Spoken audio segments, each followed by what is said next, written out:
नमस्कार, मैं हूं कुमार गजेंद्र। जनपद ऑन द स्पॉट में आपका स्वागत है। हमारे एक दूसरे social media platform podcast with Kumar Gajendra में भी आपका स्वागत है, जहां आप हमें सुन सकते हैं। पूरी दुनिया के अंदर एक समय पर 3 केजरीवाल थे, यानी कि ये तीनों केजरीवाल ना तो अपने देश से प्रेम करते थे, ना ये वहां की जनता से, ये सिर्फ और सिर्फ अपना भला सोचते थे। और इन 3 केजरीवालों में तीनों के तीनों खत्म हो गए। इन 3 केजरीवालों में अमेरिका के अंदर जिस तरीके से जो बाइडन थे, ये एक केजरीवाल थे, अमेरिका को तहस नहस करने की कोशिश कर रहे थे, वहीं से सारी योजनाएं चलाते थे। दूसरे केजरीवाल जस्टिन ट्रूडो कनाडा में थे, कनाडा का क्या हाल कर दिया। एक केजरीवाल दिल्ली में थे, दिल्ली का बेड़ा गर्क करने के बाद अब साफ हो गए, यानी कि तीनों केजरीवाल खत्म हो गए। परंतु तीनों केजरीवाल के अंदर एक बड़ी खासियत थी, और खासियत ये कि ये अपने जीत के लिए कुछ भी कर सकते थे। अब इसी का एक नमूना आपको बताते हैं, और साथ में इनके जो मजे ले रहे थे वो थे राहुल गांधी। दरअसल है क्या, 2019 के लोकसभा चुनाव के अंदर एक बड़ी बात थी, जिसमें के मोदी विरोधी, मोदी के जो पक्ष के लोग थे, यानी कि मोदी के जो फेवर का जो मीडिया था, जो असली चीज दिखा रहा था, उसे डाउन कर दिया गया। और जो मोदी के विरोध में थे वो लाखों में चल रहे थे, उनकी मौज आ रही थी।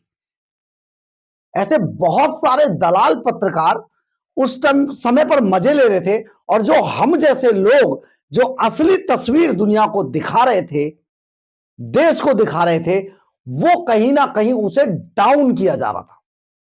मेरा चैनल भी उसमें से एक था, जिसे बहुत दंश झेलना पड़ा, लेकिन आप सबके आशीर्वाद और प्यार से मैं फिर अपने उसी मुकाम पर हूं। लेकिन उसकी असलियत जब खुल के, हम तब भी कह रहे थे, हम तब भी न्यूज क्लिक का जिक्र करते थे कि जो न्यूज क्लिक है ना, ये पकड़ा बेशक गया लेकिन खत्म नहीं हुआ, और ये अपनी और ज्यादा ताकत से चल रहा था। यानी कि मोदी के जो फेवर के, मोदी के जो समर्थन का, जो मोदी की जो असली बातों को बताने वाला जो कंटेंट था, वो चल ही नहीं पा रहा था। ऊपर से हमारे जैसे चैनलों पर बैन लगा दिया गया। तो बड़ी बात निकलकर सामने आई है, वो आपको जरूर शेयर करना चाहते हैं, क्योंकि हम आपके बीच में हैं। और ये सारे सोशल मीडिया जो प्लेटफॉर्म थे, उनको किस तरीके से अमेरिका से कंट्रोल किया जा रहा था, ये एक बहुत बड़ा खुलासा हो गया है। और ये खुलासा किसी और ने नहीं किया, क्योंकि जो बाइडन अब जा चुके हैं अमेरिका में, उनका भी अंत हो गया है। उनके शासन का जिस तरीके से अंत हुआ वो बड़ा दुखद था, सबका ऐसे ही हुआ, क्योंकि बहुत पाप थे। तो ये सबसे बड़ी बात है। इसका जो खुलासा किया है वो अमेरिकी विदेश विभाग के पूर्व बड़े अधिकारी हैं, माइक बेंच। और माइक बेंच अमेरिकी विदेश विभाग के बड़े अधिकारी हैं, और उन्होंने इस बात का खुलासा किया अपने एक इंटरव्यू के अंदर। उन्होंने कहा है कि एक समय पर अमेरिकी प्रशासन के दबाव के कारण जो सोशल मीडिया प्लेटफॉर्म थे, यानी कि फेसबुक, व्हाट्सएप, ट्विटर और यूट्यूब, उनको दबाव में लिया गया, और उनसे जो मोदी के जो फेवर के, मोदी को हराने के लिए यह अमेरिका की बड़ी साजिश रची गई। यानी कि मोदी को इन सभी सोशल मीडिया प्लेटफॉर्म पर डाउन करके दिखाया जाए, यह दबाव बनाया गया। और आप ये सोचिए, 2019 में मोदी और बीजेपी के खिलाफ ये बड़ी साजिश रची गई, और इस साजिश के तहत आप समझिए क्या क्या किया गया कि फेसबुक, व्हाट्सएप, ट्विटर और यूट्यूब जैसे सोशल मीडिया प्लेटफॉर्म पर मोदी समर्थक कंटेंट को रोक दिया गया था। रोकने के लिए बड़ा प्रेशर बनाया गया था। अमेरिकी विदेश विभाग द्वारा दबाव डाला गया इन पर, और इन सभी कंटेंट को बुरी तरीके से प्रभावित किया गया। और उसमें बहुत सारे चैनलों को केवल इसलिए बंद कर दिया गया, झूठे आरोप लगाकर, क्योंकि वो मोदी समर्थक कंटेंट चलाते थे। और मोदी समर्थक, मैं पूरे दावे के साथ आपको कह सकता हूं कि मैंने कहीं पर भी पार्शियलिटी अपने प्रोफेशन से नहीं की थी।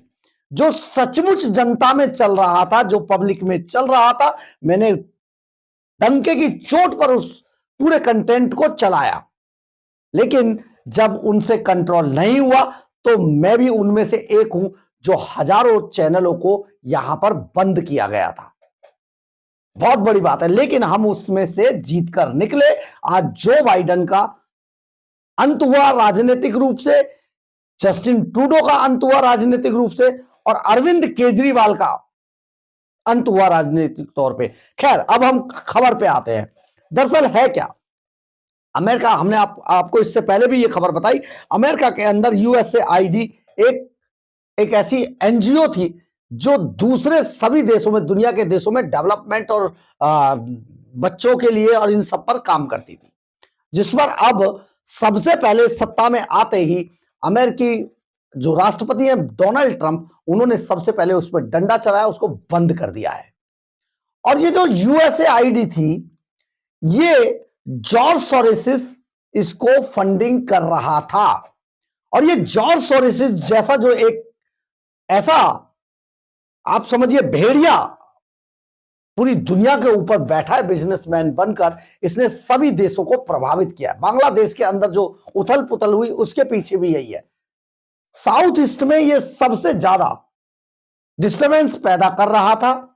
ये भाग गया अभी अमेरिका से को छोड़कर, और राहुल गांधी सेम पित्रोदा के जरिए इसके संपर्क में थे। आज इस बात का खुलासा हुआ है। आप ये समझिए कांग्रेस किस तरीके से इस पूरे बवाल में साजिश में शामिल थी। अरविंद केजरीवाल एंड कंपनी उसमें साजिश में शामिल थे, और इन सब ने मिलकर 2019 के लोकसभा चुनावों को प्रभावित करने की कोशिश की थी, प्रभावित किया भी था। इतना ही नहीं, अभी दिल्ली के चुनाव में भी यही सब चल रहा था कि केजरीवाल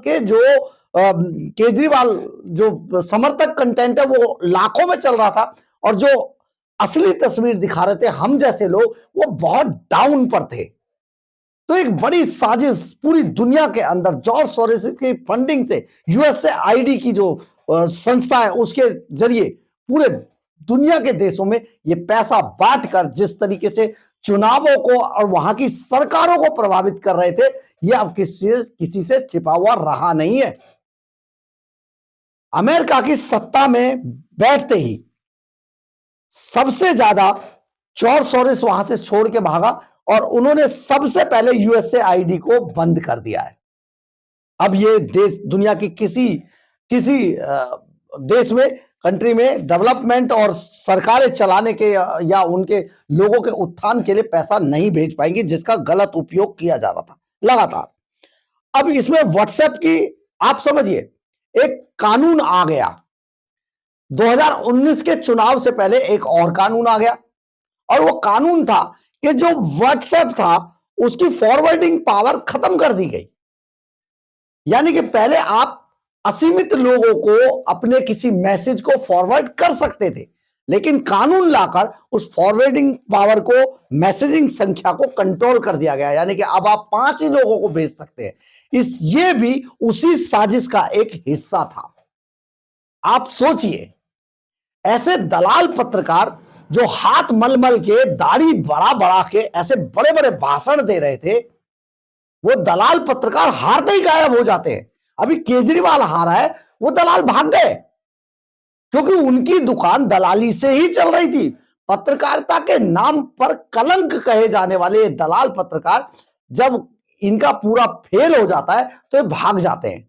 अभी कहीं पर नजर नहीं आ रहे, मैं उनका नाम नहीं लेना चाहता, लेकिन अभी ये गायब हो जाते हैं। फिर ये उसमें अपने जो आका हैं उनको बताते होंगे, देखिए हमने तो पूरा वक्त किया था, लेकिन क्या करें, ऐसा हो गया।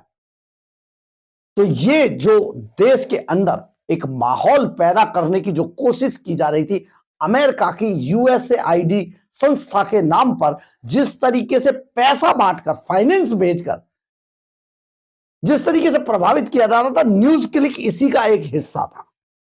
हमारे देश के अंदर कई जगह पर कई बार कई चीजें ऐसी होती हैं जिसमें लगता है कि क्या किया जा रहा है, लेकिन बाद में उसका कुछ और हासिल होता है।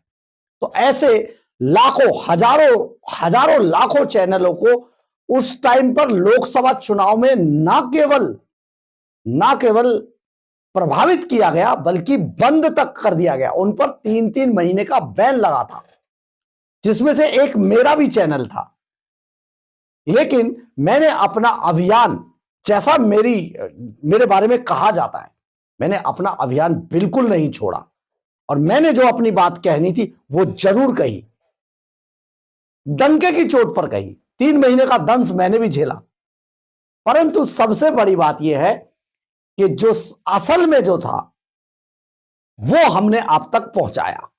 हरियाणा चुनाव में जब ये दलाल पत्रकार शोर मचाकर कह रहे थे सूपड़ा साफ हो गया भारतीय जनता पार्टी का, तब हम डंके की चोट पर कह रहे थे भारतीय जनता पार्टी सरकार बना रही है और आम आदमी पार्टी की जमानतें जब्त है। हर वीडियो में मैंने बोला था और 90 में से 89 सीटों पर आम आदमी पार्टी की जमानतें जब्त हुई थी। नोटा से भी कम वोट पड़ा। कांग्रेस दूसरे नंबर पर आई, जो फैक्ट्रियों में जलेबी तलते रह गए। यही हाल दिल्ली में था, जब सब ये दलाल पत्रकारें बड़ी बड़ी बातें करके चीजों को एक माहौल बनाने की कोशिश कर रहे थे, माहौल क्रिएट कर रहे थे, तब हमने डंके की चोट पर कहा कि अरविंद केजरीवाल की पार्टी का सुपड़ा साफ हो रहा है। सुपड़ा साफ हो गया। 62 में से 22 सीटों पर सिमटकर अरविंद केजरीवाल खत्म हो गए और अभी ये सिलसिला यही खत्म नहीं है। हम दावे के साथ कह रहे हैं आने वाले दिनों में पंजाब से भी इसकी चिड़िया उड़ जाएगी, क्योंकि कोई अरविंद केजरीवाल था। तो बड़ी बात यह है, लेकिन अमेरिका में किस तरीके से प्रधानमंत्री नरेंद्र मोदी और भारतीय जनता पार्टी के खिलाफ साजिश रची गई, इसका खुलासा हो चुका है। और ये यूएसएआईडी के तहत जिस तरीके से माहौल बनाने की कोशिश की गई थी, उससे जॉर्ज सोरोस और सैम पित्रोदा, जो कांग्रेस के इस टाइम पे आका है, राहुल गांधी के आका हैं, उनकी भी पोल खुल गई है देश के सामने। अब इन नेताओं को, चाहे वो विपक्ष में बैठे अखिलेश यादव हो, लालू प्रसाद यादव हो, या ममता बनर्जी हो, अरविंद केजरीवाल हो, राहुल गांधी हो, या महाराष्ट्र के अंदर उद्धव ठाकरे हो, या दूसरे नेता हो, सब एक साजिश के तहत काम कर रहे थे और हर हाल में मोदी सरकार को या मोदी को या भारतीय जनता पार्टी को गिराने पर लगे थे।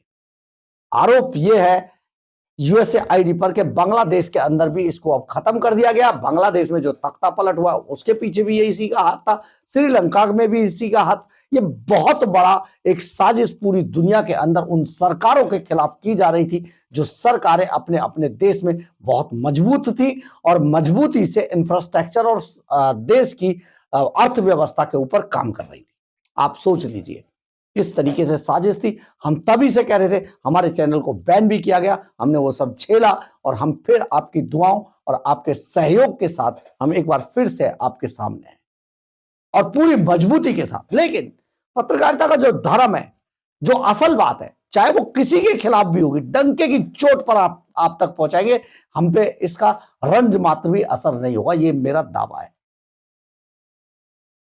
तो बहुत बड़ी बात है, अब इसका खुलासा हो गया है और ये खुलासा अमेरिकी विदेश विभाग के एक बड़े अधिकारी माइक बेंच ने अपने एक इंटरव्यू में किया है। आप सोशल मीडिया पर ये सब आपको मिल जाएगा।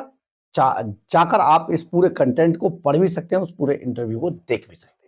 बहरहाल, अगर आपको हमारी खबर अच्छी लगे तो आप इसे लाइक, सब्सक्राइब और शेयर जरूर करें। कमेंट्स बॉक्स में अपनी राय जरूर लिखें, इससे हमें बहुत बहुत बहुत ऊर्जा मिलती है। जय हिंद, जय भारत।